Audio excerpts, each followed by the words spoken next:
First, I had to fly to Los Angeles, which, as we know from the song, is a great big freeway. That makes it the perfect place to test the most important car since the car was invented. Here it is. It's called the FCX Clarity, and I'm afraid it's a four-door Honda. But if Raymond Baxter, God rest him, were here with us today, he'd be wearing a perfectly cut suit and he'd be saying that this is the future of motoring. And that's certainly not because of the way it looks, because it looks just like a car. There's more normality too. It doesn't drive itself, doesn't levitate. This is remarkably like driving around in a Honda. What the Clarity is an electric car, but it's nothing like the Tesla that Jeremy drove earlier. In fact, it's nothing like any electric car we've ever seen before.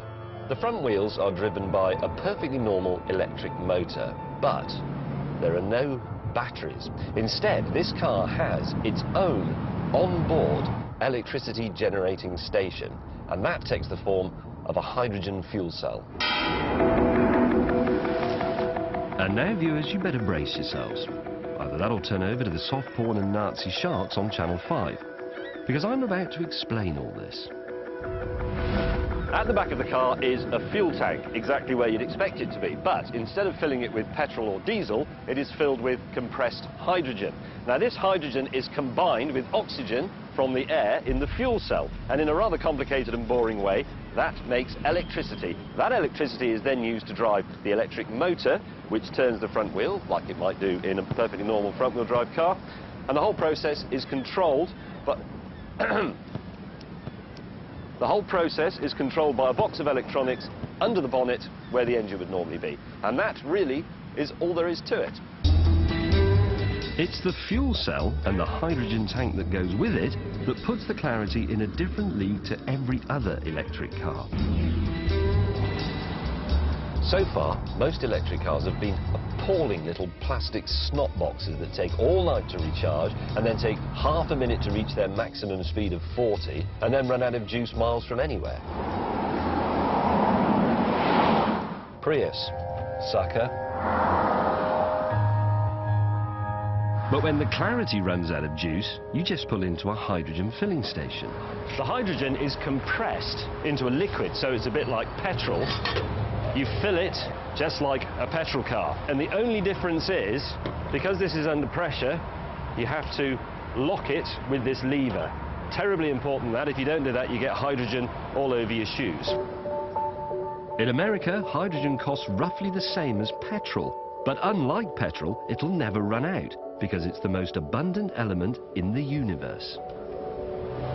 That whole process has taken somewhere between 2 and 3 minutes and has given me another 270 miles of driving. And there's another bonus with hydrogen. The only emission from this car is water, because that's what you get when you mix H and O. H2O, water. Of course, I'm not going to pretend that a four-door saloon is as much fun to drive as that Tesla. But that said, the Clarity isn't bad. I mean, it develops 136 horsepower. So this is an electric car that will do 100 miles an hour and 0 to 60 in just over 9 seconds, which is right on the money for a family car. Isn't this with belting through the mountains, accompanied by a little woo sound? Whoa, this is making my blue ball go all orange. I should probably explain that. You see, on the dash, there is this little blue circular symbol which grows the more vigorously I drive. The bigger it is, the more hydrogen I'm using. And if I really put the hammer down like this, it turns orange. At the moment, the Clarity is only available in California. So I decided to ask an ordinary California motorist what he thought of it. Mind you, this chap does seem to like his cars. He's American talk show host Jay Leno. It's my favorite ad. If you notice, the car is skidding off the road in their own ad. That's how bad handling a car it was. I'm trying to come up with a bit of a setup like this next to my house, albeit quite a bit smaller. It turns out that Jay, like me, is a fan of the Clarity. Not just because it's clever, but because it might just be the saviour of all the amazing gas guzzlers in here. Car enthusiasts that think, oh, this is going to be awful. No, it won't. It'll save the petrol. It'll save your MG or your Sprite or your Midget, whatever you have. And you go out in the weekend, you have fun, and then you put this in the car park during the week. Much like the automobile was the savior of the horse. You know, in the cities, at least in America, horses would be whipped and they'd drop dead. And then when the car came along, it freed up the horse to be used for recreational purposes and just the beauty of the animal, whatever you want to call it. And I think these type of cars would be the savior of our sports cars, our MGs, Porsches, things like that. You know how the Toyota Prius is the sort of darling of Hollywood?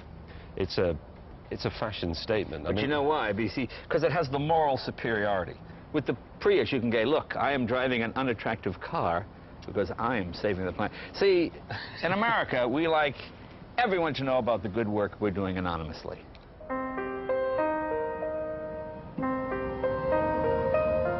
I'm absolutely convinced that the Clarity is the most important car for 100 years. And there's a very good reason for that. One day, we will, sadly, run out of oil, and then we'll need something else.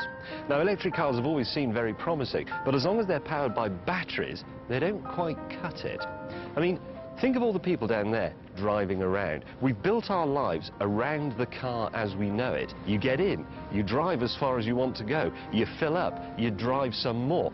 That is the freedom that a petrol-powered car gives you. If its replacement is something that goes for 10 yards and then takes 4 hours to bring back to life, we'll have gone backwards. The Clarity, though, is different. It fits the life we already have.